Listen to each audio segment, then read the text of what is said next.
Welcome back. Grab yourself a seat on the tailgate, take a swig of water, and listen up. By now, you're past the initial shock of the storm. The roads are mostly open, the emergency vehicles can get through, and now you're staring down the real work. Millions of tons of shattered, twisted, compressed timber. Welcome to Episode 4, The Physics of Storm Wood. If you take nothing else away from this whole series, I want you to lock into this episode right here. Because normal trees cut like trees. Stormwood acts like a loaded trap, a coiled spring, and a lever all at the same time. Back in 04, during that brutal stretch in Central Florida, we were clearing an old-growth live oak stand that had been whipped around by Charlie's 105-mile-an-hour eyewall winds. The wood wasn't just fallen, it was bound up in complete continuous canopy messes. Trunks were bent like long bows, under tension so extreme that the wood grain on the outside of the curve was pulled taut like a bowstring, while the inside was squeezed into pure compression. Guys who had been cutting trees for 10 years were making standard back cuts, and the wood was exploding right in their faces, Barber-Chairing split-second disasters. Today, we're doing a deep dive into biomechanics under extreme stress. We're talking tension, compression, spring poles, Barber-Chairs, root ball dynamics, and those quiet killers hiding above your head, widowmakers. Let's start with the basic physics that will save your life out here. Reading the wood. Before you pull a starter cord on a blowdown, you need to stand back and trace every single piece of that tree from the root plate to the tip of the canopy. You have to ask yourself 3 questions. Where is the weight? Where is the tension? Where is the compression? In normal tree work, gravity pulls straight down. Simple. In storm work, wind load and structural collapse bend wood in 3 dimensions. When a stem or branch is bent into an arc, the outer side of that curve, the convex side, is under tension. Those wood fibers are stretched to their absolute physical limit, pulling apart.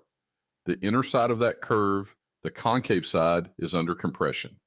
Those fibers are jammed tightly together.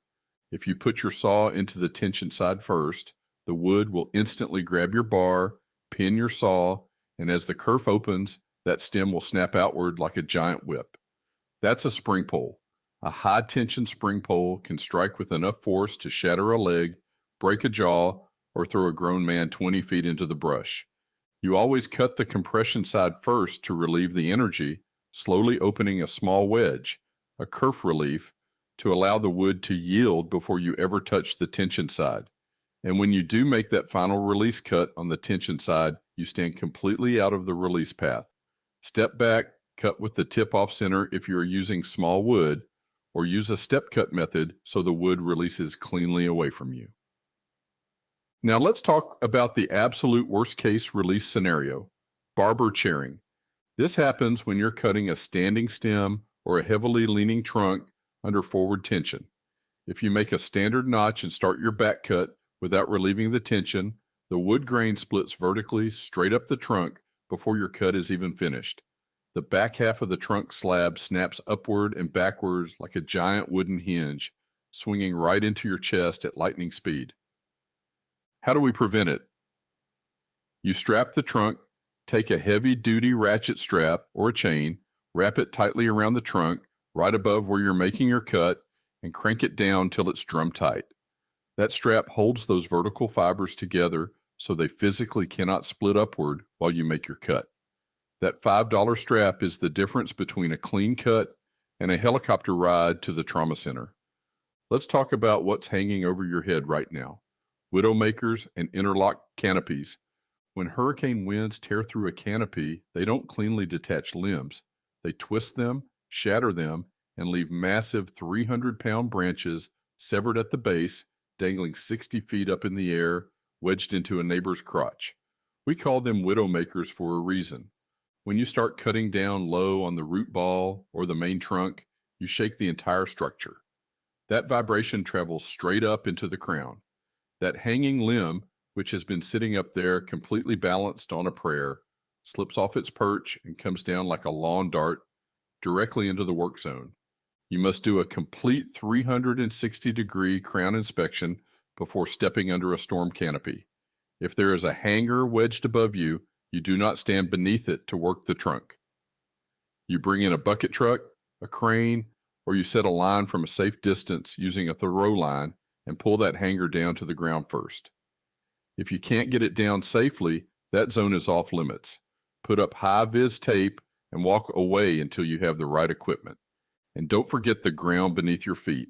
Root ball kinetics. We touched on this in episode 3, but in active operations, this is where guys get lazy. A massive oak or pine is uprooted, lying flat, and the root plate is sticking 15 feet up in the air, holding tons of dirt in its roots. You cut the trunk near the base to harvest the log. The moment that log weight releases, gravity takes back the root plate. That 10,000-pound disc of dirt and roots slams down into the hole with the force of a pile driver. If you or your groundman are standing and tilting in that root crater, or if someone stepped behind the root plate to fuel a saw, they will be buried alive. Rule of thumb, treat every elevated root ball as if it is actively falling.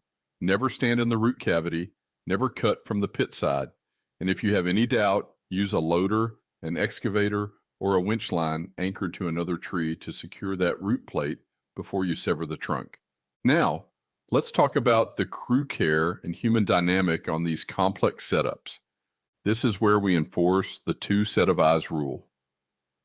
When a climber or a saw operator steps up to a complex storm-damaged tree, something with multiple stems under tension, a crushed structure, or an interlocked canopy, that operator does not cut alone.